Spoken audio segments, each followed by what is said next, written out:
Asia cup মানেই সেরা ব্যাটারদের সঙ্গে দারুণ সব বোলারদের লড়াই। তবে এবার আলোচনার কেন্দ্রবিন্দুতে ব্যাটাররা নয়, বরং পেস আক্রমণ। ভারতের বুমরা, পাকিস্তানের শাহিন শাহ আফ্রিদি, আফগানিস্তানের ফজল হক ফারুকি এবং বাংলাদেশের মুস্তাফিজ ও তাসকিনরা প্রতিটি দলই মাঠে নামছে শক্তিশালী ফাস্ট বোলিং ইউনিট নিয়ে। প্রশ্ন হলো, 4 দলের এই ভিন্নধর্মী পেস আক্রমণের ভিড়ে কারা এগিয়ে, কারা আবার পিছিয়ে?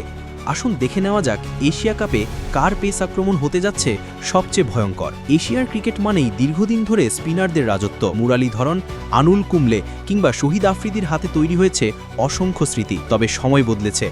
এশিয়া এখন বিশ্বকে দিচ্ছে একের পর এক মানসম্মত ফাস্ট বোলার। সেই ধারাবাহিকতায় এবারের এশিয়া কাপে 4 দল নামছে আলাদা রকমের পেস আক্রমণ নিয়ে। প্রথমে আসা যাক ভারতের কথায়। দলে আছেন বিশ্বের অন্যতম সেরা ফাস্ট বোলার জসপ্রীত বুমরা। ডানহাতি এই পেসার একাই প্রতিপক্ষকে চাপে ফেলার মতো শক্তি রাখেন। সঙ্গে আছেন বাঁহাতি অর্শদীপ সিং, যিনি নতুন বলে সুইং আদায় করতে পারদর্শী। ভারতীয় পেস আক্রমণে তৃতীয় পেসার হিসেবে আছেন হর্ষল প্যাটেল বা রানা। তাদের অভিজ্ঞতার ঘাটতি স্পষ্ট। অলরাউন্ডার হার্দিক পান্ডিয়ার কাছ থেকেও কিছুটা সাহায্য মিললেও বুমরা ছাড়া ভারতের পেস আক্রমণ নিখুঁত নয়। তাই ব্যাটিং শক্তির মতো বোলিংয়ে ভারতকে সেরা বলা যাচ্ছে না।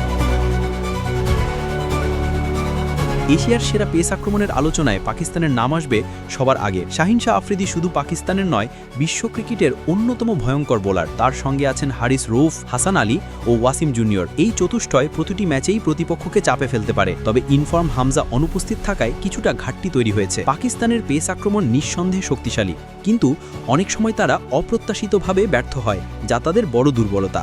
তাই তাদের পারফরমেন্স নির্ভর করবে নির্দিষ্ট দিনে কে কতটা ধারালো বোলিং করতে পারে তার উপর। আফগানিস্তানকে বলা হয় এশিয়ার স্পিন সাম্রাজ্য। রশিদ খান, মুজিব কিংবা নবীদের নিয়ে গড়া তাদের স্পিন আক্রমণ যে কোনো দলকে দিশাহারা করে দিতে পারে। তবে পেস আক্রমণেও আফগানিস্তান এবার পিছিয়ে নেই। ফজল হক ফারুকি, নবীনুল হক এবং আজমাতুল্লাহ অমরজাইর মতো তরুণ ফাস্ট বোলাররা খেলছেন বিশ্বের নানা ফ্র্যাঞ্চাইজি লিগে। নতুন বলে তারা কার্যকর হলেও মাঝের ওভারে ধার কমে যায়। তবু স্পিন পেস মিলিয়ে আফগানিস্তানকে ছোট করে দেখার সুযোগ নেই। শেষে আসা যাক বাংলাদেশের পেস আক্রমণে। নতুন বলে আছেন তাসকিন আহমেদ ও শরীফুল ইসলাম, যারা গত 2 বছরে উন্নতির পরিচয় দিয়েছেন। পুরনো বলে নেতৃত্ব দেবেন মুস্তাফিজুর রহমান, যিনি কাটার ও স্লোয়ারে ভয়ঙ্কর। এছাড়া অলরাউন্ডার সাইফুদ্দিন বোলিংয়ে বাড়তি শক্তি যোগ করবেন। তবে চ্যালেঞ্জ হচ্ছে ধারাবাহিকতা। সব মিলিয়ে 4 দলের পেস আক্রমণ আলাদা বৈশিষ্ট্যে ভরপুর।